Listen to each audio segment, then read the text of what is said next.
Carlos Ibáñez del Campo nació el 3 de noviembre de 1877 en Linares, en la región del Maule, Chile. Provenía de una familia de clase media. Su padre, Francisco Ibáñez Ibáñez, era profesor, y su madre, María Nieves del Campo Leiva, provenía de una familia tradicional de la zona. Se formó como militar y tuvo una carrera ascendente dentro del ejército de Chile, lo que marcó profundamente su estilo político posterior. Su formación castrense y su conexión con los sectores nacionalistas serían fundamentales tanto en su primer gobierno como en el segundo, que comenzó en 1952. A comienzos de la década de 1950, Chile vivía una etapa de creciente desgaste político e inestabilidad económica. El país había atravesado una larga secuencia de crisis desde la caída de Ibáñez en 1931, y aunque el segundo mandato de Arturo Alessandri Palma aportó cierta estabilidad, los gobiernos que le siguieron enfrentaron una creciente polarización política, tensiones sociales y un fuerte deterioro económico.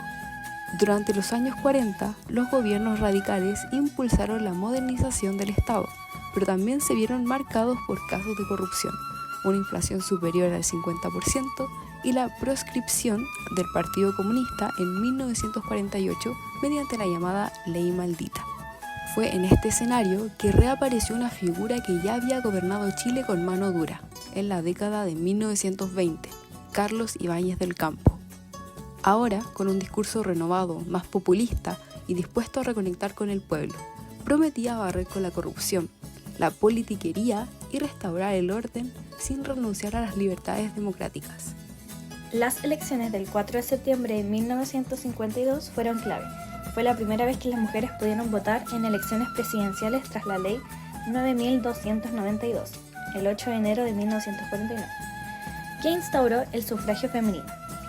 En este proceso hubo 900.054.131 votos válidos, de los cuales el 32,3% correspondieron a mujeres. Las elecciones de 1952 estuvieron marcadas por la fragmentación del sistema político y el desencanto ciudadano. La figura de Ibáñez emergió como una alternativa transversal, popular y casi mesiánica.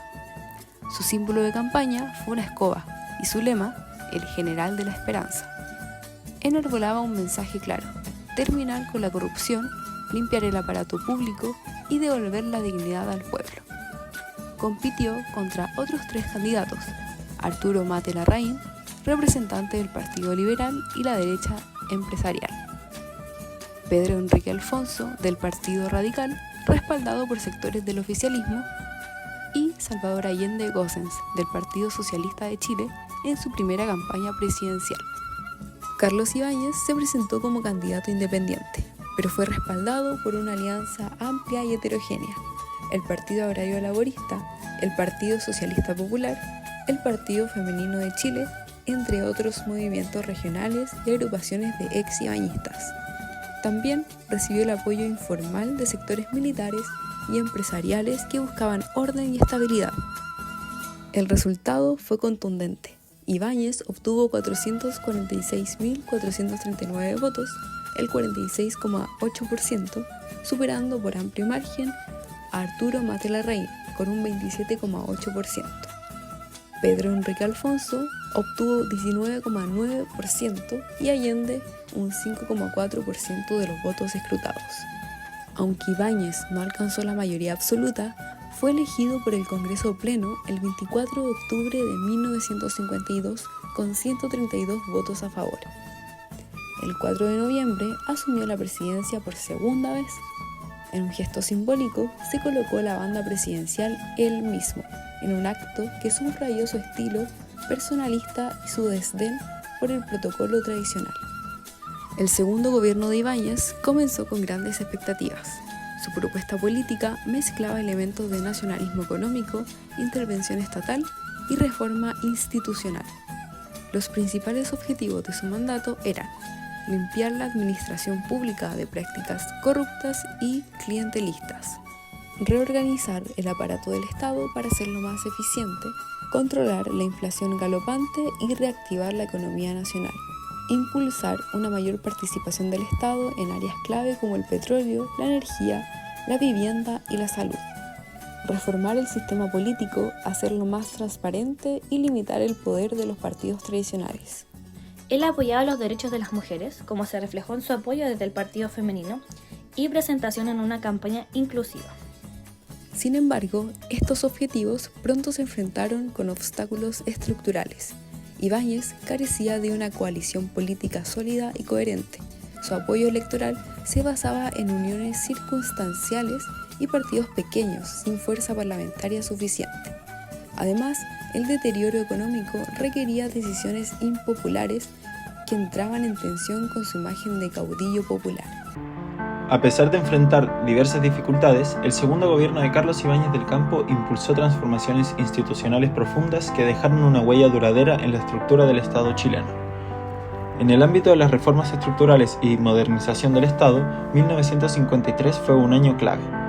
Este año se fundó el Banco del Estado de Chile, que unificó varias cajas de crédito para centralizar y fortalecer el sistema financiero estatal.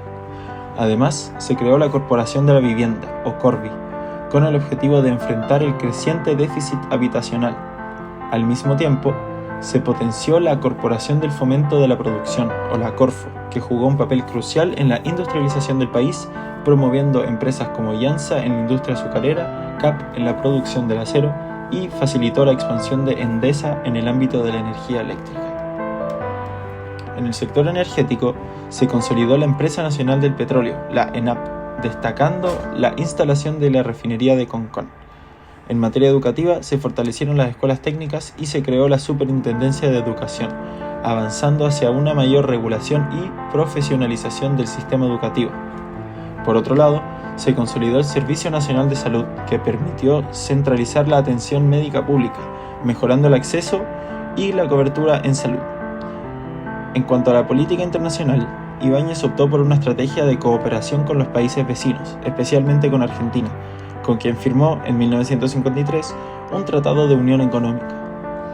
A pesar de su cercanía personal con el régimen peronista, mantuvo una postura pragmática y evitó comprometerse con bloques ideológicos durante la Guerra Fría. No obstante, su mandato también estuvo marcado por importantes fracasos y profundas crisis. Uno de los principales problemas fue la inflación, que comenzó a descontrolarse desde el inicio de su gobierno y alcanzó niveles superiores al 80% anual en 1954. Esta situación afectó gravemente el salario real de los trabajadores y provocó un creciente malestar social. Para enfrentar esta crisis, en 1955 Ibáñez contrató a la misión Clay-Sachs, un grupo de economistas estadounidenses que propusieron un severo ajuste estructural. Las medidas incluyeron la liberalización de los precios, una drástica reducción del gasto público y recortes en la burocracia estatal. Aunque estas políticas lograron disminuir la inflación al 17% en 1957, el costo social fue altísimo. Las protestas no tardaron de surgir. En enero de 1956, la Central Única de Trabajadores, la CUT, convocó a un paro general y en abril de 1957 se produjeron masivas movilizaciones en Santiago y otras ciudades en respuesta al alza de los precios del transporte. La represión fue brutal, dejando al menos 21 muertos en lo que la prensa denominó la Batalla de Santiago. Estos episodios marcaron un deterioro irreversible en la imagen del gobierno y evidenciaron la desconexión de Ibáñez con los sectores populares que inicialmente lo habían respaldado. A nivel político, su coalición se fragmentó. El Partido Agrario Laborista, PAL, enfrentó divisiones internas y otras fuerzas políticas se alejaron tras el fracaso del programa populista. Ibáñez, cada vez más aislado, fue incapaz de articular una mayoría parlamentaria, lo que debilitó considerablemente su poder. Algunas de las crisis y dificultades principales de su gobierno fue la inflación descontrolada, que bordeó el 80% anual en 1954 y 1955. Para enfrentarla, se contrató la misión Klein-Sachs de 1955, que propuso ajustes duros, la liberación de precios y recortes estatales. Estas medidas redujeron la inflación al 17% en 1957, pero provocaron fuertes costos sociales. En enero de 1956 se realizó un paro nacional convocado por la CUT. En abril de 1957 estallaron violentos disturbios en Santiago, más conocida como la Batalla de Santiago, con al menos 21 muertos. Su coalición política se fue desintegrando, el PAL se fragmentó, otros aliados se alejaron y se debilitó su base parlamentaria, llevándolo al aislamiento político. El término del gobierno y su balance. Concluyó su mandato el 3 de noviembre de 1958, entregando el gobierno al presidente electo Jorge Alessandri Rodríguez sin rupturas institucionales. Tuvo un legado equilibrado. Tuvo reformas institucionales como la del Banco Estado, ENAP, Corby, reformas electorales, salud y educación. Pero fracasó en contener la inflación sin generar descontento. Su coalición fue débil y su liderazgo se erosionó en medio de crisis sociales. Su segundo gobierno señaló el fin del populismo militar autoritario del siglo XX y abrió espacio para una democracia más completa. En cuanto a política internacional, entre 1952 y 1958 el mundo estaba dividido en dos grandes bloques. Por un lado, Estados Unidos y sus aliados capitalistas, por el otro, la Unión Soviética y los países comunistas.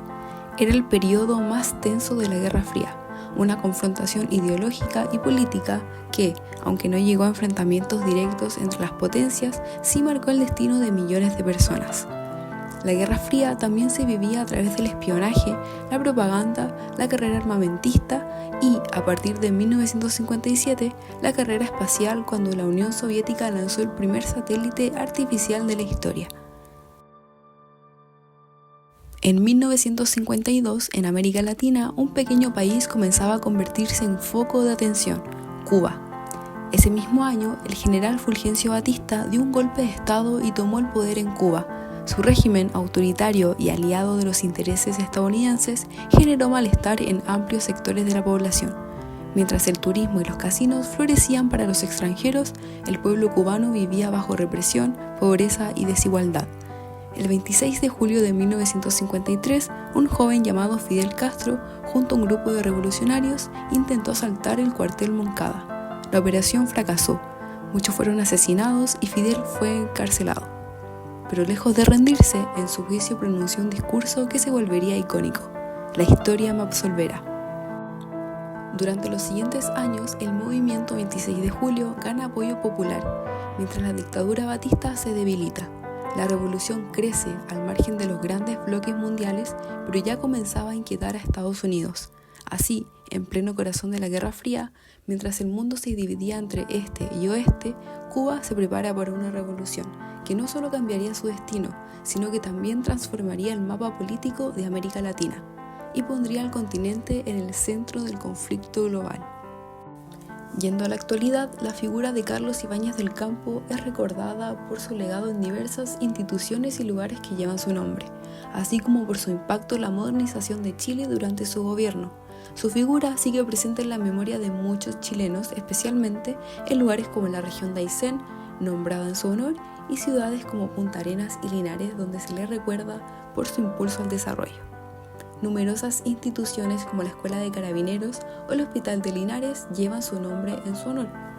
Se realizan homenajes en su natalicio y en la resolución de conflictos limítrofes como el de Tacna y Arica. Aunque su figura es ampliamente reconocida, también existen controversias en torno a sus gobiernos autoritarios. Su legado sigue siendo objeto de estudio e investigación histórica, buscando comprender su impacto en la política y la sociedad chilena. Hoy su figura sigue viva en instituciones que llevan su nombre y en los debates históricos que aún provoca. Entre el progreso que impulsó y las críticas a su estilo de gobierno, su legado sigue obligándonos a mirar el pasado con ojos críticos. ¿Cómo recordamos a quienes moldearon nuestro presente?